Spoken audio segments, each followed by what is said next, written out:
and welcome to today's segment of The Power of Money. I'm your host, Michelle Graves, known throughout the United States as the original money, in practice since 1976, and experienced in just about every facet and phase of money management, including investments, insurance, real estate, international finance, and just normal, typical things that people need to know to get through this life. Today we've got a continuation of my interview with one of Ohio's super lawyers, and he is here today to continue our conversation around estate planning, and I'm going to introduce him to you again.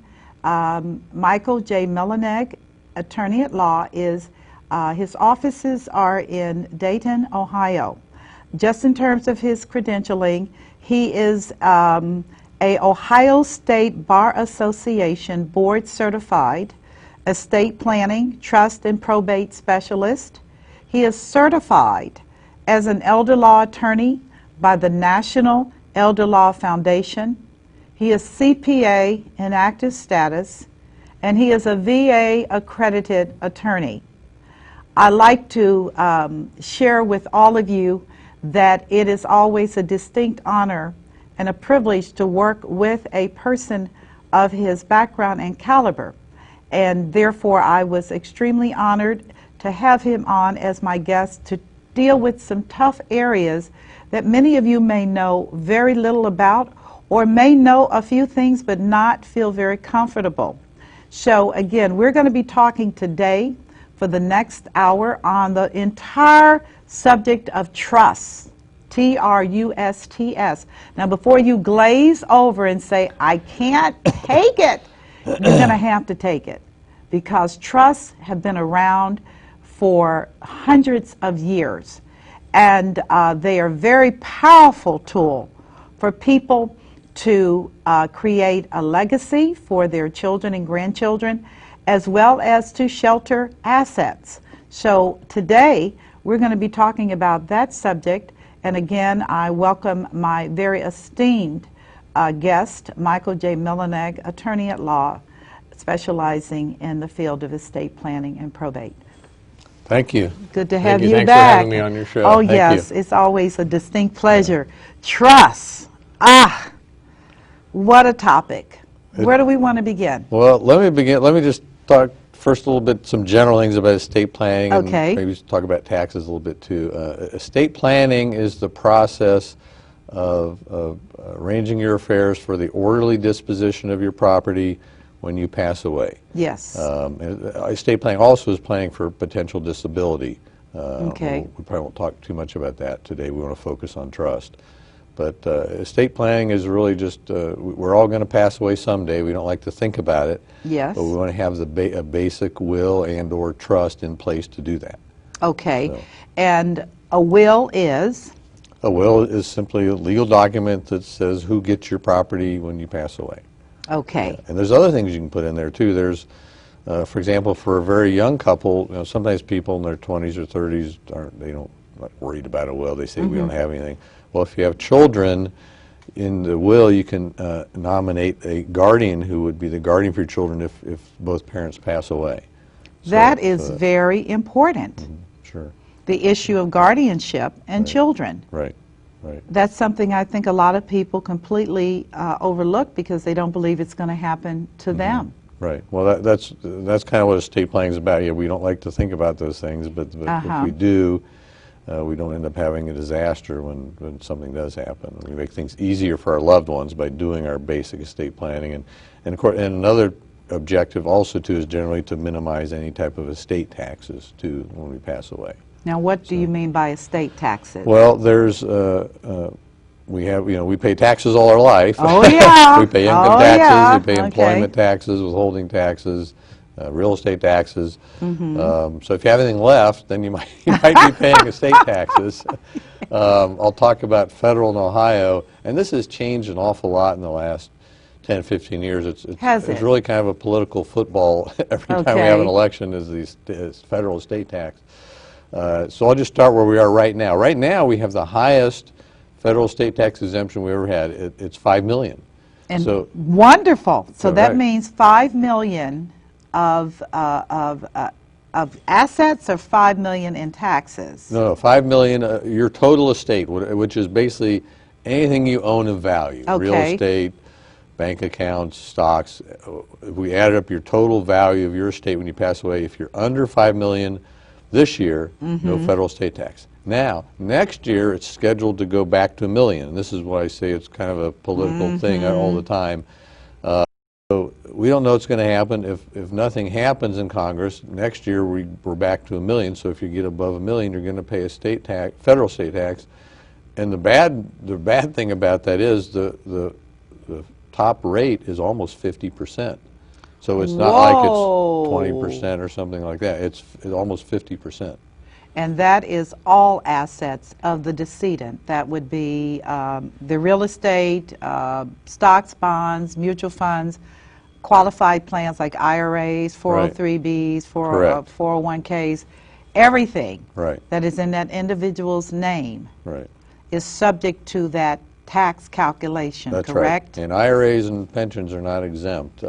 Man. And in addition to the estate tax, when the IRA owner passes away and the money goes to beneficiaries, then they also pay income tax. Now there's some options in elections where you can defer that, and they call it a stretch IRA. There's ways to minimize that, but it's certainly not exempt. That's a hurtful thing. Yeah. That really is. So how do you help through trusts? Well, there's all kinds of things you can do in terms of planning. I want to mention a couple other things too before we get into the planning. I kind of like to cover the basics, and then we'll talk about planning. That's fine. But first of all, the state tax, there's also what's called the marital deduction, which is very important. So if a husband passes away, leaves everything to the wife, it doesn't matter how much you have, you get a full deduction and no taxes due. So you could have 10 million or whatever you have. To pass on to your spouse. Right. So you However. Well, yeah, then when they pass away, there's no deduction. Right. So that marital deduction in the first instance is kind of a tax break for married couples, and in terms of there's no tax then. Okay. And singles and divorced. Well, there's no deduction if you're single. Right. Okay. Gotcha. Now, also, I want to mention the Ohio estate tax. Ohio has its own estate tax. We've had it for many years. We still have it now this year. But that recent legislation earlier this year repealed the Ohio estate tax starting January 1st of 2013.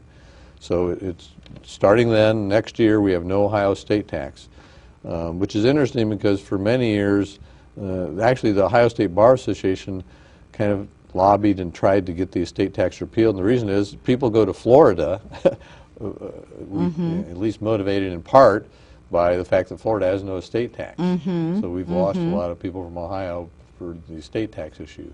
And I'm not sure. Not because of the nice weather and sunshine, well, Michael. That's part of it, yeah. I was going to say, I love yeah. Tampa. Yeah. Thank you. Yeah. And I'm not sure what all the political reasons were, but for whatever reason it was repealed this last year, again effective January 1st, 2013.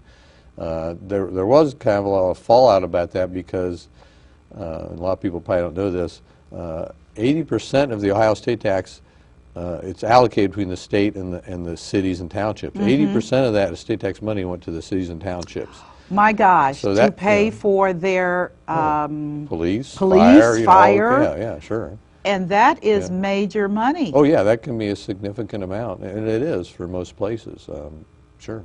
So let me be clear. So if you're looking at some of the higher end communities like where I live, Indian Hill, which is very, very high net worth people, and I know they depend upon that revenue from their residents because the filing is based upon where you reside, correct? Correct. So if a multimillionaire dies and there's no revenue forthcoming, then how are these municipalities going to survive? Well, they're talking about that now. I mean, this is back to these unintended consequences. Yeah, right. That we do things without thinking and proper planning. Yeah. That's scary, actually. Yeah, that's a big change. Yeah, that is a big change. I suspect these higher end communities are going to have some real repositioning Sure, to do, sure. you know, since that's a revenue source.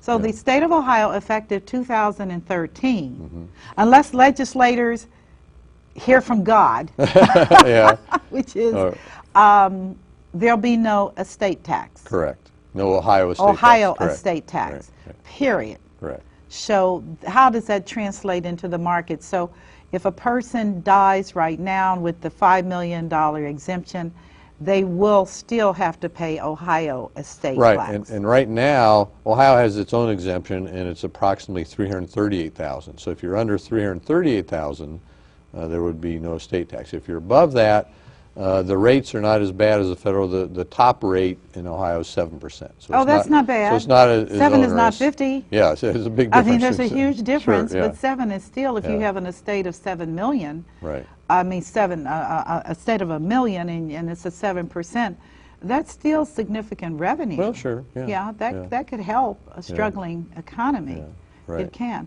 So 2013, liberation, Yeah. no worry about the state of Ohio Right. unless legislators change their mind Correct, correct. and rewrite law. Right. And frankly, in the past, really do too much elaborate in terms of Ohio state tax. Is not. It doesn't make sense to do an elaborate estate plan to avoid the 7%, state tax. I got So, it. But the federal's a different story. Okay, But- and that exemption ends 12/31 of 2012. Correct. The And 5 that- million the exemption. 5 ends. million, then it goes back to 1 million, and then it progressively moves upward, correct? No, it's just It a just million. stays at $1 million? Yeah. There was Oh, a boy. time when we had a progression. Yeah, I but remember now, that. But Okay. now it's just $1 million, and unless again, until Congress gets together okay. and does something different. So anything over $1 million. The reason I bring this up, Mike, is because many people have substantial assets in their tax-qualified funds. Those 401ks, and despite the market, people have accumulated significant sums of money in those accounts. And even with the required minimum distributions, they still have, some thanks to the power of compounding, Yeah. they still have accumulated significant dollars. I think a lot of people are going to be at that $1 million Sure, threshold. Yeah. And another important point I want to make about that too, I keep mentioning Congress. A lot of times people are hopeful, or they hear things that Congress is going to raise it to this or that. I mean, I've been doing that for years. I've been doing this, and there's always something talked about or proposed, but the safe thing to do in terms of planning is to base your planning on what we know. Exactly. We know it's going to be $1 million next year.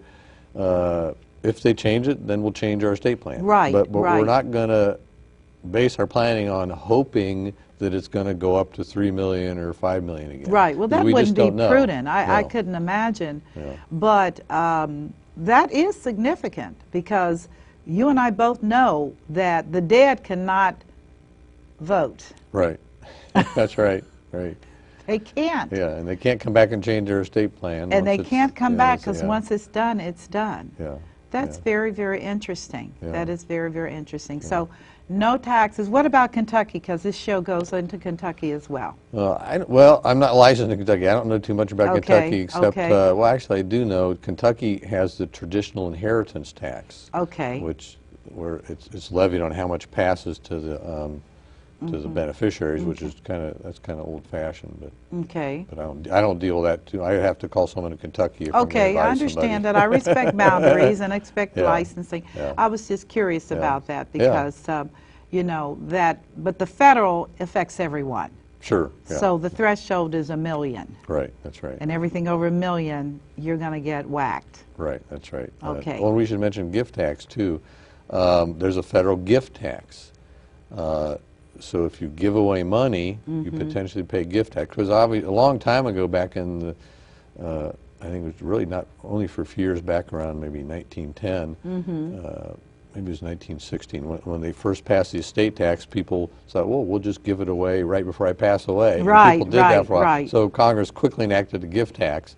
The essential point being that we can't just let you give it away and then you pass away and you avoid the estate tax. Okay. The gift tax rules it's basically the same rate schedule. Well, I take that back. Actually, it's now, again, this is changing from year to year. There's times when it was the same rate schedule, but there's also times like now where it's 35% is the maximum rate. Okay. You can give away, it used to be 10,000, now it's 13,000 a year to as many people as you want, tax-free. Okay. So you can give it So away. that 13,000 is your max. Right, per donee, per person. Per donee. So I can give away 13,000 if I have, 10 kids. I can give each of them 13,000. Yeah, okay. And I don't have to file a gift tax return. You do not. Correct. Okay, Correct. as long as the individual donation does not exceed 13, as long as Correct. you're within those limitations. Now, Okay. there's also a lifetime exemption. Now, this year, it's a $5 million. Okay. So technically, I could give away $5 million. I'd have to file a gift tax return, but I wouldn't owe any tax because I still, I have a lifetime exemption. So, but you still have to file so that the Internal Revenue would know that that in fact Correct. happened. Correct. Is there any additional documentation other than the filing to substantiate that type of an action? Generally not. You just file it, and then if the IRS wants to audit you or get copies of something, they can. But, Okay. So That's interesting. And there's no Ohio gift tax. None. Yeah. Okay. Ohio does have a rule with their estate taxes where if you gave something away within 3 years of the day you passed away, it's pulled back in and taxed, but no Ohio gift tax. Well, that's good to know so that parents can begin gifting. But I have to remember that that's all a part of that pre-planning again, because if a person is potentially heading toward a Medicaid situation, Right.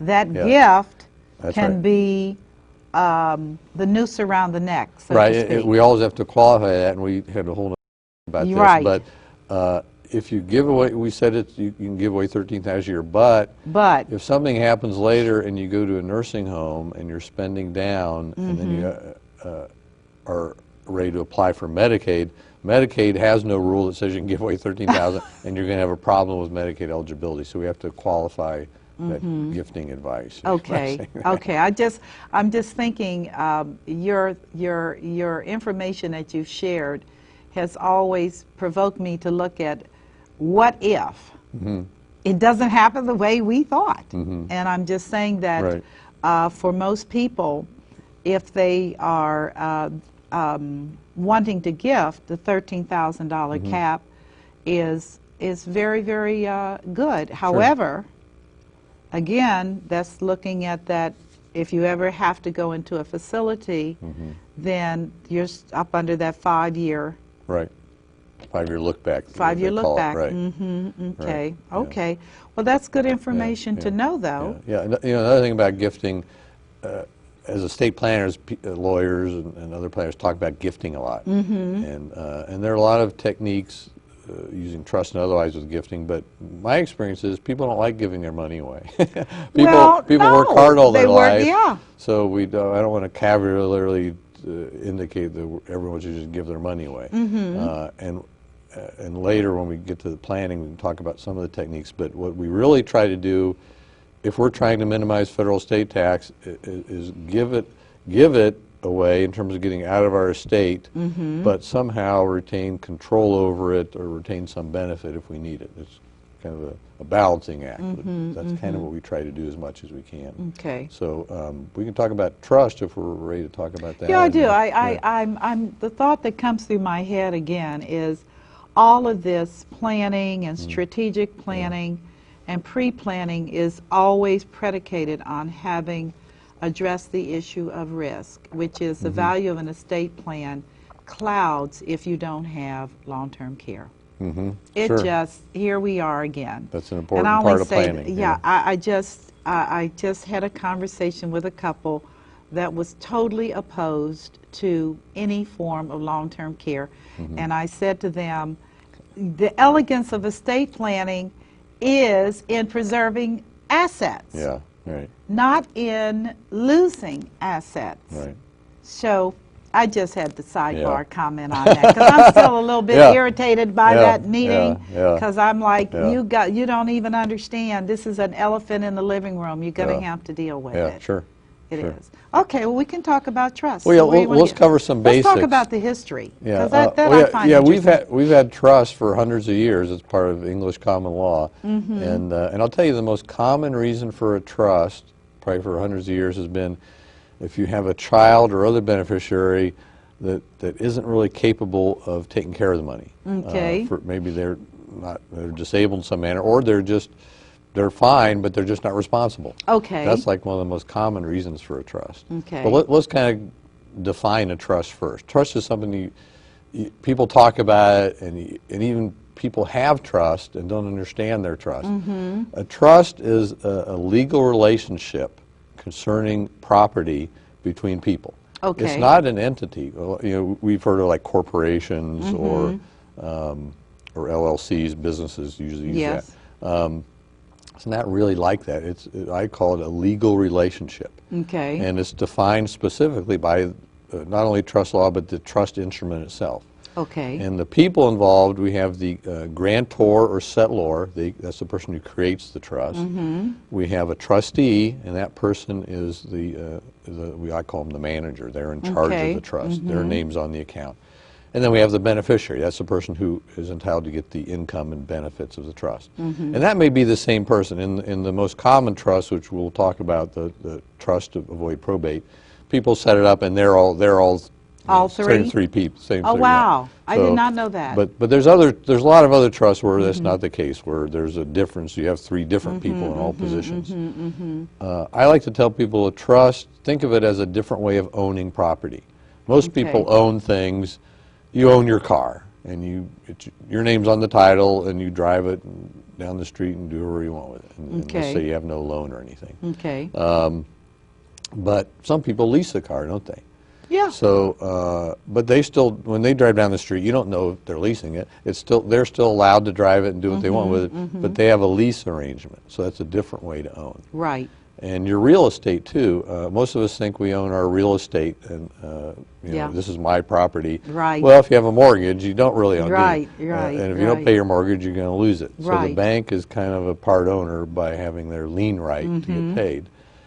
Even if you have your house paid in full, there's still other rights. The government can take your property away, called a right of eminent domain, for a public Excellent. purpose. Yes, When yes. I was growing up, before I-675 was put in here in the Dayton area, they were out there. Yes. And people did get their property taken away. Now they got paid for it. And just get And the amount is taken. questionable. But, well, yeah, they Whether can they- yeah. whether they're happy with it, I don't Yeah, know. But, yeah. but my point is, we think of owning things in kind of in a simple absolute terms, but there's different ways to own things, different bundle of rights. The government has some rights to our property. The government, they may put a sidewalk in the front part of your property. So a trust is the same thing. It's a different way to own property. It's not Okay. as simple as just owning it. Okay. So- Okay. So that's a very easy to understand definition of a trust. Yeah. So why do people glaze over when you start talking about trust? Well, it's like anything else. People just don't understand it, and that's my job as an attorney, is to explain everything to them. And why I tell people is, you don't want to be afraid of trust. Now, it may not be, you may not want one, or it may not be appropriate for you, but if you're talking to an attorney or someone else about doing a trust, you just want to get as much information, understand it, and if you don't understand it, don't do it. Oh, absolutely. and I'm it- totally yeah. in agreement with you on that. Yeah, and I think a lot of the questions you want to, if you're the person setting up the trust, you want to make sure you understand what's the purpose of the trust. What's the purpose? What are my rights? Will I still be in control of the trust? Right. Can I be the trustee, or does someone else have to be the trustee? If someone else is the trustee, do I have a right to fire them? Do I still get the income off the trust? Those are all questions you want to have, and if you read about trust, you read books or hear things, you hear all kinds of terms. There's these terms of this type of trust, and then someone makes up a term. There's the loving trust. I saw Yeah, a book with that. yeah, and yeah, there's all kinds yeah, of terms, yeah. even legal terms, and don't. I tell people don't worry about all that. If someone's telling you about this type of trust, what you want to ask them is, what's the purpose of this trust? Right. Why do I and if want they can't it? answer that, then you don't want Right. to do it. But if I say, well, the purpose of this trust is to avoid probate. Okay. The purpose of this trust is to minimize federal estate tax. That's what's important, not what they call the trust. Well, let's talk about this because this whole issue of probate. Let's talk first about what is probate. Okay, yeah, good question. So, Okay. we'll talk about setting up a trust to avoid probate, but what is probate? Probate is just a legal process that when someone passes away, where we determine who receives the property. You have to have something. You can't have people free for all, or people take everything, or you have a bank account. The bank has to know. What here's to an do. account with this person's name. They passed away. The bank has to know. Well, what do we do with this? So the process, the basic process is we file the person's will and we open up probate, and the person who's named executor now has authority to take care of things. Okay. So the executor's appointed. They have authority to go take that bank account and start paying bills with it. Okay. Now, does the executor have to be identified within the will instrument itself?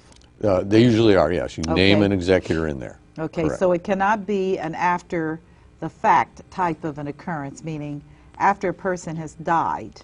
Well, sometimes people don't have a will. Okay. Or sometimes maybe you name somebody and maybe they've passed away. So there is a procedure where Okay. someone else can be appointed. Okay, But all obviously right. it's better to have it in the will. Okay, so you file the will. So the basic process for probate is you file the will.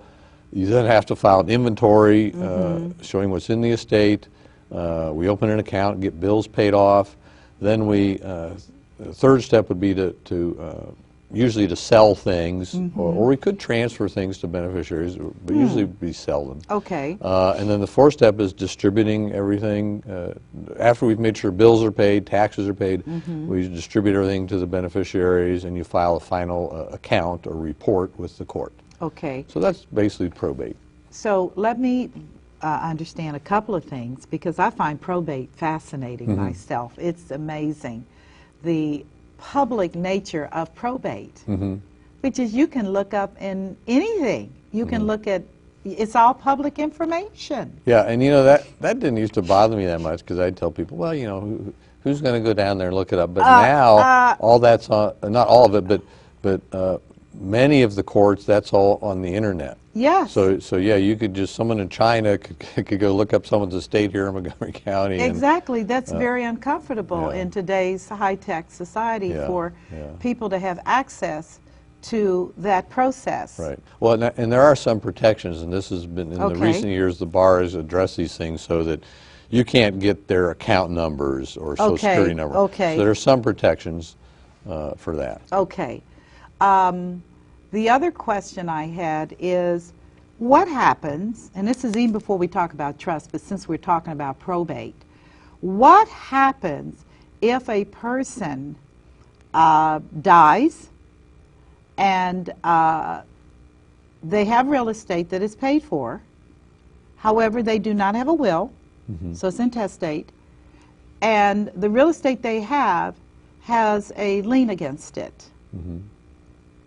How does that get worked out? Well, I'm not sure.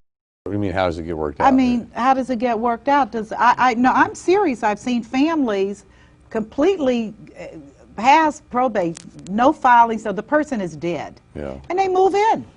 Well, then that does happen sometimes. Actually, the most common thing is sometimes a husband will pass away, and, Okay. then everything they have is joint. Right. So the wife can just go to the bank and get things changed, but the real estate has both their names on it, and they don't do anything, and probably nothing will happen. But then years later, either mom passes away or mom wants to sell the house. Well, they can't sell the house because the husband's name is on it. Exactly. So you have to go through probate or depending on the type of deed, at least file something. So that's very common. That Okay. I don't know if it's common, but it happens a lot. People ignore things, and then years later, you got a problem. Well, I just only say that because in the neighborhood I lived in, the woman had been dead for over a decade. Yeah. And the family just moved in. I'm serious. Yeah. They just moved in. Yeah. And of course, they didn't probate anything. Yeah. And then at some point, Well, but they were someone was probably paying the estate tax, and then you said there's the a real mortgage. estate, yeah, they So as paid long them. as everyone was getting paid, everyone was happy. nobody was concerned. But at some point, that a situation like that, they're going to have a problem. Maybe, yeah, years down the road, but at some point there's going to be a problem, and it'll be worse than if they took care of it in the beginning. All right. Well, I didn't want to sidebar on that, Yeah. but Well, no, it's a that good is question. something that people, you must take this through proper estate settlement, correct? Sure, yeah, and if there's no will, then you know, Ohio has a law of intestate succession, they call it, which says it's basically like the family tree. The next of kin would inherit. So if you have a spouse, it goes to your spouse, or children. It's kind of a default will. Okay, and since there will be no inheritance tax on that after 2013, if this happens now, the house would have to be, and they say there's no mortgage, they still have to pay some type of a tax, wouldn't they, on the asset? Estate tax? Sure, there would be estate tax. Okay. Yeah. All right. Oh, wow.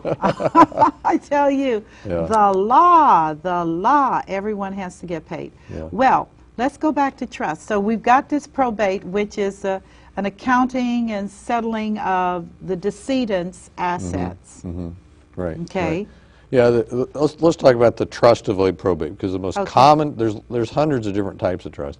The most common, and I call it a trust to avoid probate. I can make up some other name, but like I say, I want to focus on the purpose of the trust. Okay. So someone might want to set up a revocable trust to avoid probate. And the reason they want to avoid probate is? Well, this is an interesting area because you read a lot of things. Yes, you do. And certain people will say, oh, you have to avoid probate. It's terrible. So that's kind of one end of the spectrum. The other end of the spectrum, there's maybe the traditional point of view is, well, gee, there's nothing wrong with probate. You don't need to avoid probate. The truth's maybe somewhere in the middle, and there's kind of, when I talk to clients, I just say, look, I'm not at either end of the spectrum. There's pros and cons, and I'll go over that, and you need to decide. So the advantages of setting up to trust to avoid probate is the idea would be you avoid probate and your estate it passes a little smoother. Yes, okay. There's not as much work involved, but that's kind of a misnomer because there's still things to do. You still have bills to pay. And if you have a house, you got to sell the house, and there's still work to do. Even with a trust instrument. Correct. Oh, yeah. Okay, even if you're avoiding probate. Right. You still have estate settlement issues. Yeah, and the trustee is potentially responsible for things, whether it's estate taxes or income tax or other things. If the trustee doesn't get those things taken care of. If the trustee gives everybody their money, and then all of a sudden the IRS sends them a notice, they personally could get stuck with that. Oh my gosh! So then that's one of the misnomers is you see, well, the estate can be settled immediately. It can't be settled immediately. Right. There's still things you have to take care of. Bills, etc. What happens? And I didn't know this, but it just happened. One of my clients died unexpectedly. She had a trust. But the person she named as trustee, she named two, and they didn't even know they had been named. And so they found out that they were trustees, called me, and I was like, oh, you need to call counsel. Because whoever drafted that instrument would be the person that you would need to talk to. I said, but the burden of responsibility for trusteeship is significant. Oh, sure, yeah. And they said, but nobody told. One was in Florida, and another one was in another area, and this was very shocking to them. Sure, they got a lot to do. Let me go over some more of the pros and cons here. So another advantage you hear is that you avoid a guardianship. And a guardianship is if someone becomes incompetent, then a guardian has to be appointed to take care of you and so on. A trust will help in that respect, but it's not necessary. Simple power of attorney document will also avoid a guardianship. Exactly. So, great information. Okay, keep going. And you also hear that well, you avoid executor fees. Well, the executor is usually a family member, and they don't charge anyway. And they can usually they can do one of the they can waive their fee, but if they charge the fee, it's it's in the family. It's not like it's going to someone else. So those are kind of, and then, estate taxes, then also people say, the trust avoids estate tax. Well, the trust per se does not avoid estate tax. There are certain types of trusts that do, but the trust per se, avoiding probate is not the same thing as avoiding estate tax. Okay. That way. The estate tax rules, we didn't talk about them a lot, but there's a lot of detailed rules. anything you own is subject to state tax. So it doesn't Okay. matter whether it's in or outside of probate. Okay. Now, some of the disadvantages of setting up, and you don't hear about these, disadvantages of setting up Okay. a trust is it's going to be some time and expense now. There's going to be an attorney fee for setting up the trust, and then you have to get everything transferred over. So it's a lot of work getting all your accounts changed. Right. And that, by the way, that's the most common mistake with the living trust. People set them up and they do not get everything put in there. So they pass away and there's still a couple things that have to go through probate. So, but that's pretty common. And I think you're correct. I think that there is a complete absence of understanding that a trust has no power if it's not funded. That's right.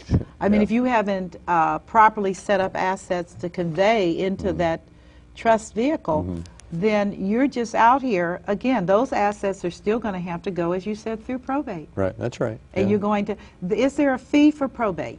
In other states, I think this is where this misconception comes about. The probate court itself has kind of high fees. The Okay. probate court just has filing fees. They're never that much. Really? So, no. In Ohio? Right. Of course, there's attorney fees involved. Yes, of course. But the probate fees, they're not significant. They might be $500 or $800 or something. Filing fees. That's all Yes, they are. okay, all righty. As opposed to through a trust, you don't have to pay the $500 or $800. Well, you wouldn't have that, right? Right, but you still have other Well, expenses. yeah, I got other expenses, sure. Yeah, A couple more things on the disadvantages. Again, it's not automatic. There's still things for the trustee to do. Okay. And also, the trustee isn't accountable to anybody. The probate court kind of gets this bad rep as being kind of a nuisance and a lot of work. And but the basic idea of probate is the court supervises everything and makes sure Okay. everything is being done properly. Nobody's paying their grandson $1,000 to cut the lawn or something improper. With the trust, there's nobody's really overseeing the trustee. Huh, And frankly, we in the last 10 years or more, That we makes see, me a little nervous. we see a lot more litigation with Yeah. trust because of things like that happening. yeah, agreed, Yeah. yeah. So those are kind of all the pros and cons.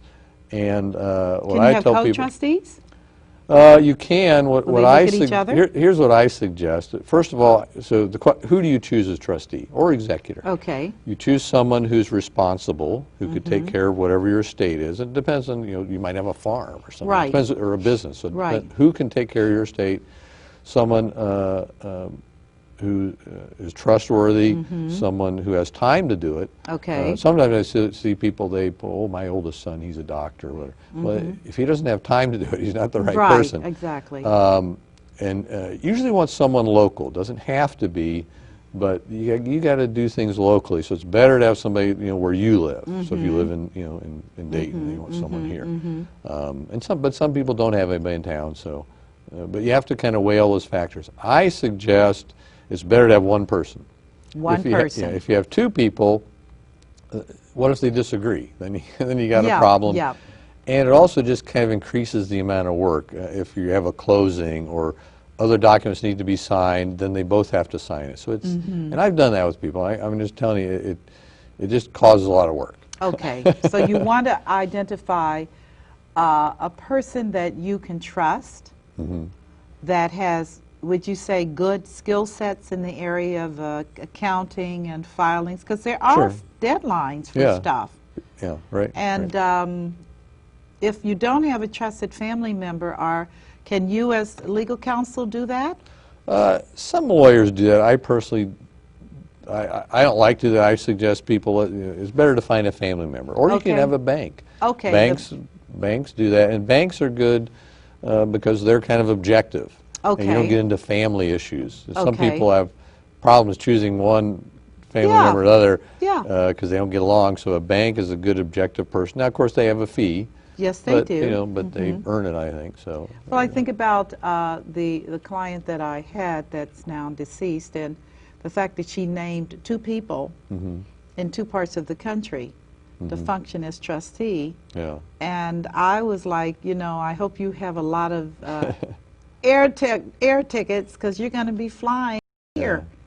Yeah. You Well, cannot do and then that and then there. I have someone now who's an executor, and she's in California, and we're mailing things back and forth, and every time we do that, that's probably at least a week of time just going back and forth, and that adds up. Right, right. And then your time, you know, as legal counsel, that can be problematic. So you want to identify a trustee who is local, sure, has good character, good accounting perhaps, and understands and respects deadlines, and sure, family preferred. Yeah. Let me wrap up a little bit on the pros and cons. So I tell people, you just have to consider for yourself whether you think this is right for you. Okay. Weigh all the pros and cons, decide if you want to set up a living trust, and you don't have to. And then sometimes you hear like a rule of thumb, well, if your estate's got to be at least over 100,000. Yeah. You know, those rules of thumb are kind of like any other rule of thumb.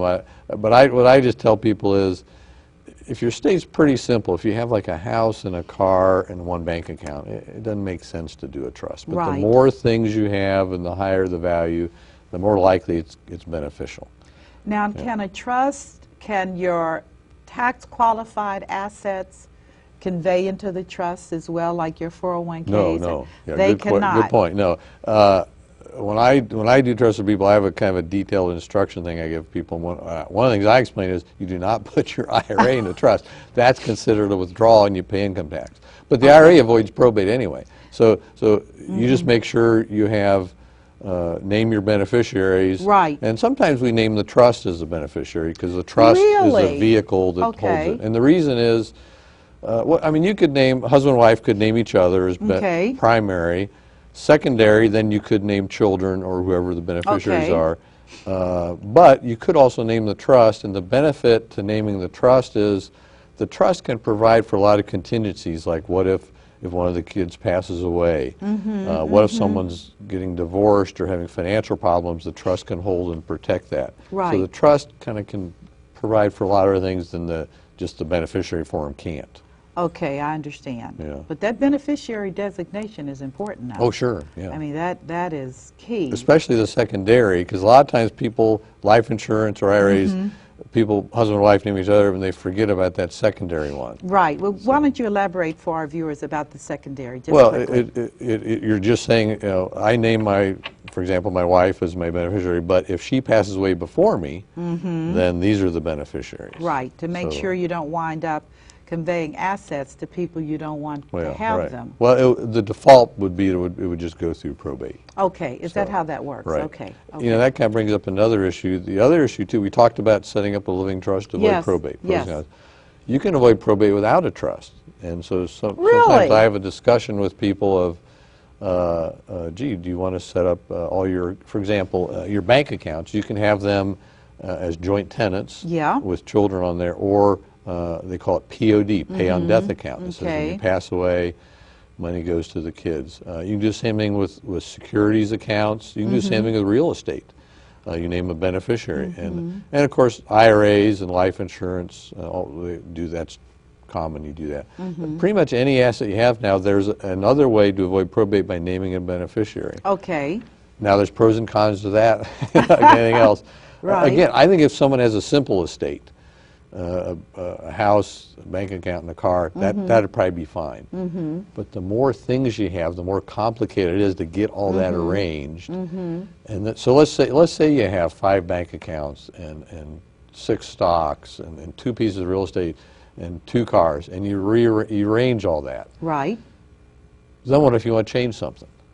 Then you got to go do all that over again. Yeah. Or what if one of your kids passes away? Yes. Then you got to rearrange it. All kinds of things. Within the trust instrument? No. I'm talking about not a trust. I'm talking about if we did beneficiary designations to avoid probate instead of a trust. Right. So the more things you have, again, the more complicated that is. And then if you, but if you had a trust, if for some reason you wanted to change a beneficiary, you wanted to take one of the kids out or provide something special for them, you just change the trust document. Okay. Rather than rearranging everything. And then the other thing is, too, a lot of people don't realize this, the banks do this all the time, instead of a POD bank account, they'll put their son and daughter on the account as joint owner. Oh, really? Yeah. And the banks do that a lot, and what if that person has a financial problem? What if they file bankruptcy? And gets to your money. Yeah, well, they could take it out for one, but also, and that does, I have heard of that happening, unfortunately. I have too. But even if you trust them, they could, maybe they're getting divorced, or they get and that sued, becomes an asset. or they die. Okay. That's their name's on there. Right. So that's Well, a disadvantage I tell you, of the joint account. I'm just speaking personally as a practitioner.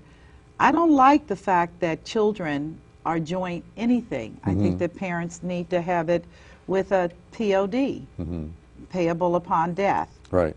But we've got 10 minutes left.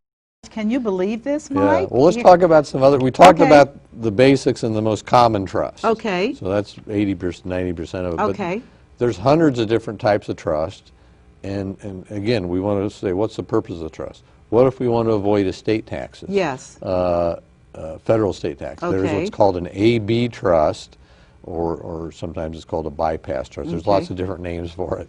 But for a husband and wife, let's say the exemption's $1 million next year. Okay. And a couple has $2 million. Okay. We set up an AB trust.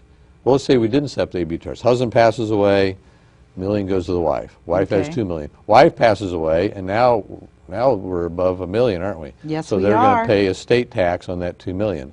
With the AB trust, and this again, just husband and wife, if the husband passes away, $1 million goes into the what I call it the bypass trust. Okay. And then when the wife passes away, that bypass trust doesn't get taxed again, Right. and we have no estate tax. Now, did it get taxed the first time around before you made the conveyance into a bypass? No, because when the husband passed, in my example, I said his estate was $1 million. Yes. So that, in my example, I'm saying that's the estate exemption. So he's under the Okay. exemption. And so there's zero federal Right. tax. So the bypass. That's beautiful. The bypass trust allows a married couple to kind of double their exemption. Right. So that's a right, common trust. Right. Life insurance trust is a common trust. People don't realize life insurance is subject to estate tax. Again, whenever I say estate tax, remember I'm talking about if you're over those Exactly, those exemptions. Now right. it's $5 million. Next Should year. be $1 million next year. So if you're over those, yeah, if you got $1 million life insurance policy, that's subject to federal estate tax. You know, that's powerful. Sure. That yeah. is not funny. Yeah. Now you can set up. We're talking about trust. You can set up a life insurance trust. Right, an island. That will make that exempt. Okay. So that's another. And type that's a of very trust. simple thing to do. Sure. terms And of another that. trust, this is kind of a whole other topic which we have a show on, but I'll just mention it. In the whole context of planning for long-term care, if you haven't gotten long-term care insurance, which you should, but then we're trying to do some planning for protecting the estate if you go to a nursing home and eventually go on Medicaid, we can set up, I call it an irrevocable Medicaid trust. Okay. Where that money's exempt if we have to get through a 5-year period to avoid the Medicaid transfer rule, but that type of trust can protect your state in that circumstance. That's lovely. Sure. This is such an amazing area and a specialty, I might add. Again, you're not a general practitioner. I would have to say that you're a specialist and that trust is a part of your practice Sure. in terms of working with clients and individuals in the area of estate planning, trust, and probate. Are there any final thoughts or areas that you think we should mention before we sign off Oh today? gosh, I don't know. Just I know. I'll just mention too, asset Okay. protection trust for people with a business or doctors or people who are worried about getting sued. There's certain types of trusts you can set up to protect your estate in terms of potential lawsuits. Okay. And those would be so- for people that have a high risk of lawsuit?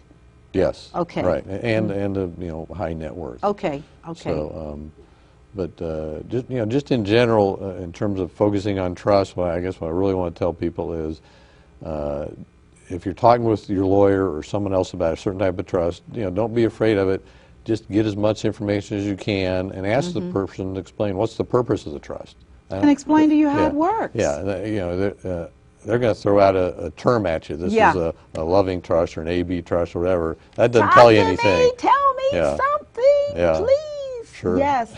Well, I tell you, this is a fascinating subject and something that is so very necessary in today's times. People want to preserve the things they work so hard for, to accumulate in those good years, and without proper planning, or I should say pre-planning, then the outcome can be very, very, very potentially Oh, yeah, sure. unpleasant. Oh, yeah. So, viewers, today we talked about trusts. And I hope you're a little less apprehensive about what a trust is, what it does, what it doesn't do, and does it work for you? Because in the final analysis, all of these are vehicles to enable you to preserve assets, to be able to pass on an inheritance, and that is what makes life in America so amazing, where you can build up net worth, you can live a good life, and you can pass these things on to your children and your grandchildren. That's what makes my world so fascinating and so interesting. And so I want to thank you again for being a part of my world with attorney Michael Millonig, who is in Dayton, Ohio, and is a well-versed and highly credentialed individual. If you need help, please call him. You have my word that you're going to get the best. And in signing off today, I, again, as always, wish you a great and marvelous day, a great life. Take care, and God bless you. I'll see you next week. Have a good day.